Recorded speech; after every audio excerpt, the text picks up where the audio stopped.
পুরো বিশ্ব তৈরি হয়েছে 5টি উপাদানে। এই 5টি উপাদানের মধ্যে আছে 3টি গুণ। এই 3টি গুণ হল সত্ত্ব, রজ এবং তম। এগুলো হলো নাম। যে কোনো সময় এগুলোর একটি গুণ প্রভুত্ব করে আমাদের জীবনে, আমাদের পরিবেশে। এখন এখানে আছে একটি বৃহৎ বোঝাপড়া। সত্ত্ব কি, রজ কি এবং তম কি। যখন সত্ত্ব আমাদের পরিবেশ এবং দেহে প্রভুত্ব করে তখন আরো হালকা অনুভব করি। আমরা অনুভব করি খুশি, আরাম, আনন্দ, সতর্ক, জাগ্রত, পরিষ্কার থাকে আমাদের উপলব্ধি। যখন রজগুণ প্রভুত্ব করে তখন অনেক চিন্তা, অনেক অস্থিরতা, অনেক ইচ্ছা, অনেক কিছু কাজ করে থাকে। হয় তুমি অনেক অনেক আনন্দিত, উত্তেজিত, খুশি থাকো, নইলে দুঃখে থাকো। এটা হলো রজগুণ। যখন তমগুণ প্রভুত্ব করে তখন বিভ্রম, ভুল বোঝাবুঝি, নিস্তেজতা এইসব দেখা যায়। সুতরাং যখন সত্ত্ব প্রভুত্ব করে আমাদের জীবনে তখন রজ এবং তম তারা অলক্ষ্যে থাকে, তাদের প্রভুত্ব খুব সামান্য। যখন রজগুণ প্রভুত্ব করে তখন সত্ত্ব এবং তমগুণ অলক্ষ্যে থাকে। যখন তম প্রভুত্ব করে তখন সত্ত্ব এবং রজগুণ অলক্ষ্যে থাকে। এটাই হলো সম্পূর্ণ পদ্ধতি জীবন এবং পৃথিবীতে জীবনের। পশুরাও নিয়ন্ত্রিত হয় এই প্রকৃতির দ্বারা। তাদের মধ্যে কোনো ভারসাম্যহীনতা থাকে না। তারা কখনোই অতিরিক্ত কিছু করে না, তারা কখনোই অতিরিক্ত কাজ করে না, তাদের কোনো অতিরিক্ত সময় নেই, তারা অতিমাত্রায় খায় না, সেক্স সংক্রান্ত কোনো অতিরিক্ত ভোগের ইচ্ছাও থাকে না। তারা অতিরিক্ত কিছু করে না, তারা পারে না, কারণ তাদের সেই স্বাধীনতা নেই। জ্ঞানের ক্ষেত্রেও তাই বৈষম্য।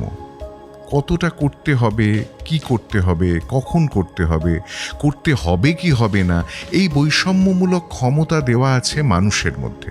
কারণ মানুষ স্বাধীনতার অধিকারী।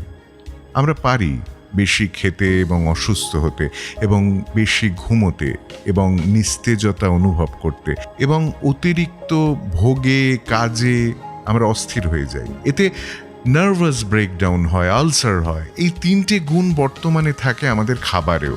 একটি খাবার সাত্ত্বিক, রাজসিক, তামসিক, এই 3 ধরনের হয়। পর্যাপ্ত পরিমাণে খাবার, সতেজ খাবার, মিষ্টি, সতেজ, সামান্য মশলা বেশি নয়, এগুলো হলো সাত্ত্বিক খাবার। মানুষ যারা সাত্ত্বিক গুণ সম্পন্ন তারা এগুলো পছন্দ করে। সেরকম যখন রাজসিক প্রবৃত্তি তোমার মধ্যে জাগে তখন তুমি পছন্দ করো সবকিছু বেশি মাত্রায়, বেশি ভিনিগার, বেশি আচার, সবকিছুই বেশি মাত্রায়, বেশি লবণাক্ত, বেশি মিষ্টি, বেশি গরম। শেষে তামসিক মানুষেরা পছন্দ করে সবকিছু বাসি এবং পচা।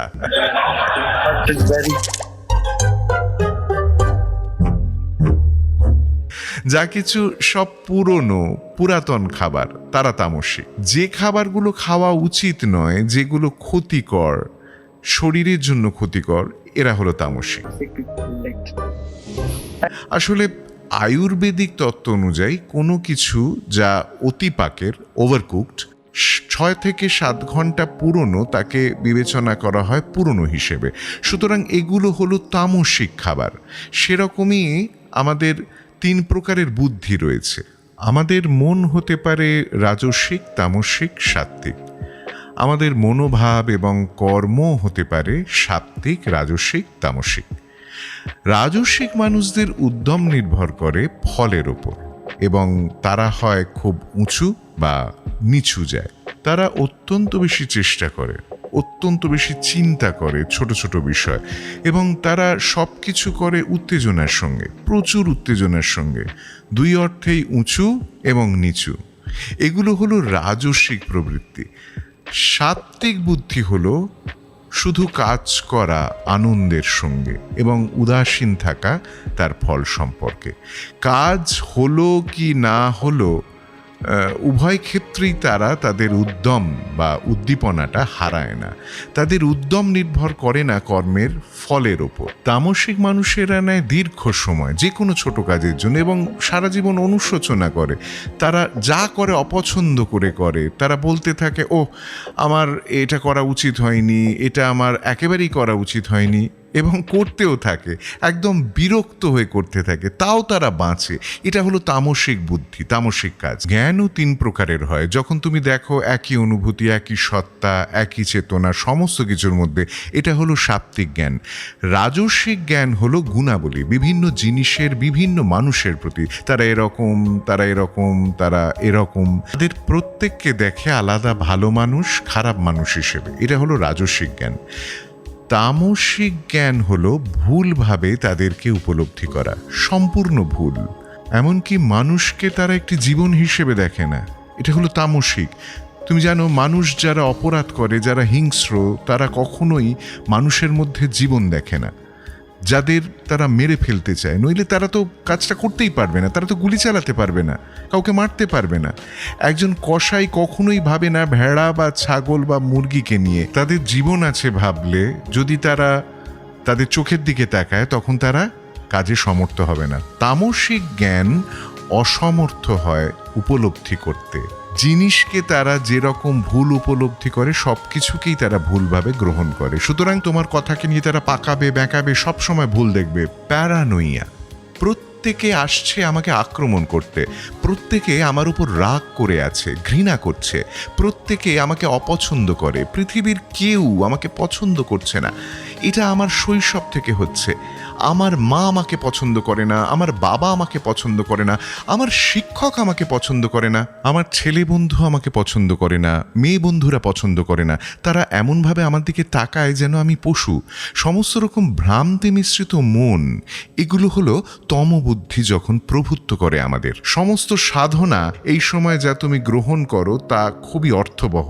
এটা বৃদ্ধি করে সত্ত্বগুণের মাত্রা, তোমার মধ্যে এটা আনে রূপান্তর, তোমার মধ্যে তোমার গঠনের পরিবর্তন হয়, তোমার চরিত্রের পরিবর্তন হয়, সত্ত্বগুণ বৃদ্ধি পায় আরও। যখন সত্ত্বগুণ বাড়ে তখন সেখানে থাকে জ্ঞান, সেখানে থাকে সচেতনতা, সেখানে থাকে সজাগতা, সেখানে থাকে আনন্দ। জীবনে এটা আসে সপ্তগুণের সঙ্গে, দুঃখ দুর্দশা আসে রজগুণের সঙ্গে, বিভ্রান্তি ও নিস্তেজতা আসে তমগুণের সঙ্গে। যখন তুমি দেখবে কাউকে অনুশোচনা করছে, দুঃখ করছে, তখন বুঝবে রজগুণ বৃদ্ধি পেয়েছে। যখন তুমি সবাইকে দেখবে সপ্ত রজ তম গুণের শর্তে, এই 3 গুণ নয়, ভারসাম্যহীনতা, তখন তুমি অনুভব করবে করুণা তাদের জন্য। কারো রজগুণ বৃদ্ধি পেলে তারা অস্থির হয়ে যায়, সেখানে অনেক ইচ্ছা থাকে তাদের মধ্যে, তারা 100টি কাজ করতে চায় কিন্তু সম্পন্ন করে উঠতে পারে না একটিও। যদি সত্ত্বগুণ বৃদ্ধি পায় তখন উজ্জ্বল, পরিপূর্ণ ভালোবাসা, সেবা, করুণা, এই সব গুণগুলো দেখা যায়। তখন তুমি বিচার করবে না মানুষ এবং ব্র্যান্ডকে ভালো বা খারাপ হিসেবে, তুমি কেবল দেখবে গুণ কোনটা কাজ করছে। সেখানে আছে একটি বৃহৎ মন যেটা কিনা দায়বদ্ধ, একটি বৃহৎ মন যেটা কিনা কাজ করছে। সেই দিব্য মনই সব, তিনিই আছেন সব শরীরে। এই বোঝাপড়াটা শুধু বুদ্ধিগত স্তরে নয়, এটা যেরকম প্রকৃত অর্থে সাত্ত্বিক গুণ। প্রত্যেকের জীবনে এই 3টি চক্র আসে, বেশি সত্য, বেশি তম, বেশি রজ। সময়গুলো আসে এবং তারা পরিবর্তিত হয়। এখন কেমন করে সমতা রক্ষা করা যাবে এই গুণগুলির মধ্যে বা আমাদের মধ্যে এই গুণগুলির সাধনার মাধ্যমে? যখন আমরা করব ধ্যান, আমরা মৌন থাকবো এবং অপসরণ, এটার উদ্দেশ্য কি? সত্ত্বগুণ বৃদ্ধি করা। সাধারণত একটি মানুষ তন্দ্রায় থাকে অথবা ঘুমের মধ্যে থাকে, হয় ঘুমে স্বপ্ন দেখছে বা স্বপ্ন দেখছে যখন তারা জাগ্রত। খুবই বিরল কোনো এক সময় বা এখানে সেখানে জীবনে কেউ উপলব্ধি করতে পারে এক স্বচ্ছ সচেতনতা, মনের স্বচ্ছতা। বাকি সময় মন থাকে মিশ্রিত, সব কিছুতে বিশৃঙ্খলা, সবসময় চিন্তা করে অতীত ও ভবিষ্যৎ এবং দিবাস্বপ্ন। সেখানে খুব কম থাকে সচেতনতা, সজাগতা। সুতরাং খুব কম আনন্দ, খুব কম খুশি, জীবনে খুব কম সত্ত্বগুণ। প্রাণায়াম, ধ্যান এবং জ্ঞান আহরণের যে ক্ষুধা, এটাই সত্ত্বগুণকে বাড়ায়।